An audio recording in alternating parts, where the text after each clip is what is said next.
এর টেস্টটা কেমন হয় যারা খায়নি তারা জানবে না বা বুঝবে না। তো আমি খেয়ে দেখাচ্ছি। হাই ফ্রেন্ডস, চলে এলাম একটা নতুন ভিডিও নিয়ে। আমি বিপ্লব, আপনারা দেখছেন সবুজ ছাদ বাগান ট্রিপল ওয়ান। তো আপনারা ভালো থাকুন, সুস্থ থাকুন এবং সবুজ ছাদ বাগান ট্রিপল ওয়ান চ্যানেলের সঙ্গে থাকুন। তো আজকে যে গাছটার বিষয়ে বলবো সে গাছটা হলো বিনা যত্নে হয় বলতে গেলে চলে, খুব কম যত্ন লাগে, বিশেষ কোনো যত্ন লাগে না। সে গাছটা হলো ড্রাগন ফল। একবার লাগালে আপনারা সারা বছর ফল খেতে পারবেন এবং মাঝে মধ্যে পানি এবং সর্ষে খোল ভেজানো জলটা দিলেই হবে। তো চলুন কথা না বাড়িয়ে ভিডিওটা শুরু করা যাক। দেখতে পাচ্ছেন এই যে আমার ড্রাগনগুলো পেকে গেছে, আমি হারভেস্ট করব। তো দেখতে থাকুন আমি কিভাবে হারভেস্ট করি।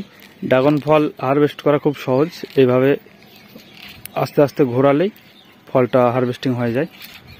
দেখুন এই যে আমার হয়ে গেল। এই গাছটা বাড়িতে একবার লাগালেই খুব সহজে ফল খেতে পারবেন। এর যত্ন সেরকম যত্ন লাগে না। তো আমার এবার তৃতীয়বারের মতন ফলন।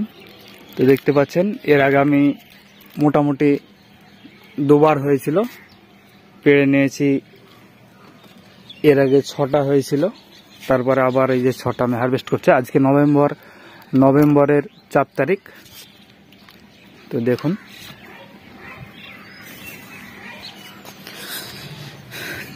এই যে আমি 6টা ফল হারভেস্ট করে নিলাম। আপনারা এইভাবে যদি গাছ লাগান, ড্রাগন গাছ, খুব সহজেই ফল খেতে পারবেন এবং খুব কম যত্নেই হয়। দেখতে পাচ্ছেন আমি একটা ফল কেটে দেখাচ্ছি আপনাদেরকে।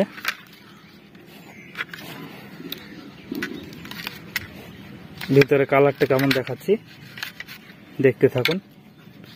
এই যে পিঙ্ক কালার এবং রসটা দেখুন পড়ে যাচ্ছে, এই যে দারুণ রস।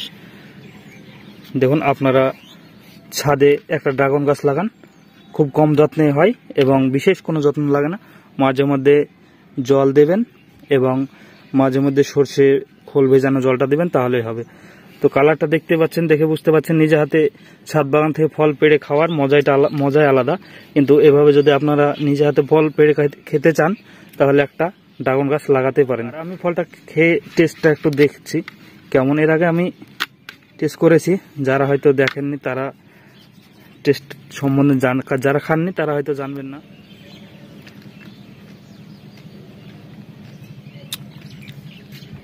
দারুণ টেস্ট, কিন্তু দোকানে যেগুলো কিনতে পাই আমরা সেগুলো কিন্তু এত মিষ্টি হয় না, কারণ তারা ফলটা পরিপক্ক ভালোভাবে না হওয়ার আগে পেড়ে নেয় গাছ থেকে, কেননা তাদেরকে সেল করতে হবে এবং 8-10 দিন রাখতে হবে, কিন্তু সেই জন্য ওরা কাঁচা ফল পেড়ে নেয়।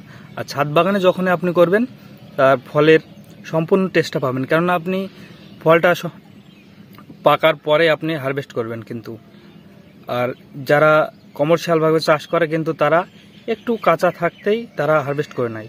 তো ভালো থাকবেন, সুস্থ থাকবেন, দেখা হবে পরবর্তী ভিডিওতে। ভিডিওটা যদি ভালো লাগে লাইক, শেয়ার, কমেন্ট করবেন এবং চ্যানেলের সঙ্গে থাকবেন।